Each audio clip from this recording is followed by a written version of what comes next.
में हम बात करने वाले हैं कि अवक्षेपण अभिक्रिया क्या होता है और इसका उदाहरण क्या है।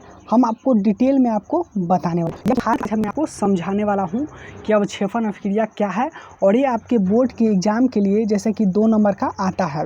ओके, तो ये आपके एग्ज़ाम के लिए बहुत ही इम्पोर्टेंट है। और देखिए, सबसे इम्पोर्टेंट बात यह है कि यहाँ पर 10th क्लास और 9th क्लास का फ्री में जैसे कि पढ़ाया जाता है 9th क्लास और 10th क्लास का। और जितना भी नोट्स रहता है, नोट्स PDF जिसको बोलते हैं, जो पढ़ाता हूँ वो सारा नोट्स लिखने के लिए, तो वो आपको फ्री में मिलता है। अब कहाँ मिलता है, अब आज की वीडियो में हम आपको बताने वाले हैं। ओके, का जैसे कि कोर्स कराया जाता है। ओके, बिल्कुल फ्री में। ओके, तो चलिए हम स्टार्ट करते हैं अपने सेशन को। तो जैसा कि आपको पता है कि हम लोग रासायनिक अभिक्रिया के प्रकार पढ़ रहे थे, जिसमें हम कई प्रकार पढ़ चुके हैं, 5 प्रकार, 6ठा प्रकार पढ़ने वाले हैं। और ये रासायनिक अभिक्रिया समीकरण का, या जिसको इंग्लिश में कहते हैं केमिकल रिएक्शन एंड इक्वेशन, और ये 10th क्लास का केमिस्ट्री है।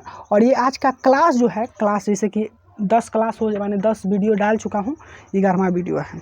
ओके, तो चलिए, अवक्षेपण अभिक्रिया क्या होता है। वैसे अभिक्रिया जिसमें कोई प्रतिफल, देखिए याद रखिएगा, वैसे अभिक्रिया जिसमें प्रतिफल का मतलब जो बना, ठीक ना, जो बना। जैसे कि आप रोटी बनाते हैं तो आटा और पानी मिलाकर, तावा लगाकर उसको जब बनाते हैं तो जब रोटी बनता है वो होता है प्रतिफल। ठीक, प्रतिफल, कोई एक भी हो सकता है, 2 भी हो सकता है। ठोस के रूप में, याद रखिएगा, ठोस के रूप में विलयन से पृथक हो जाता है। यानी कि जो भी विलयन होता है, घोल रहता है, जाता है, और विलयन से पृथक माने, समझ रहे हैं, पृथक हो जाता है, यानी अलग हो जाता है ठोस के रूप में। ऐसे अभिक्रिया को अवक्षेपण अभिक्रिया कहलाती है। ऐसे जो अभिक्रिया है वो क्या होता है, अवक्षेपण अभिक्रिया। जैसे कि कोई भी विलयन है तो वो जानते हैं अवक्षेप होता है ना, ठोस के रूप में जैसे कि अलग हो जाता है। ठीक, तो देखिए, हम उदाहरण के लिए हम आपको देते हैं। उदाहरण के लिए आप समझ जाइए, जैसे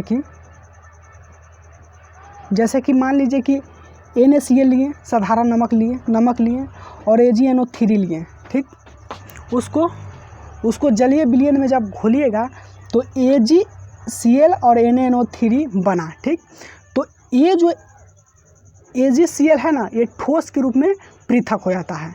ठीक, और ये NaNO3 बनता है, यानी कि कौन अलग हो जाता है, AgCl, ये ठोस के रूप में अलग हो जाता है। ओके, तो आई थिंक आप समझ गए होंगे।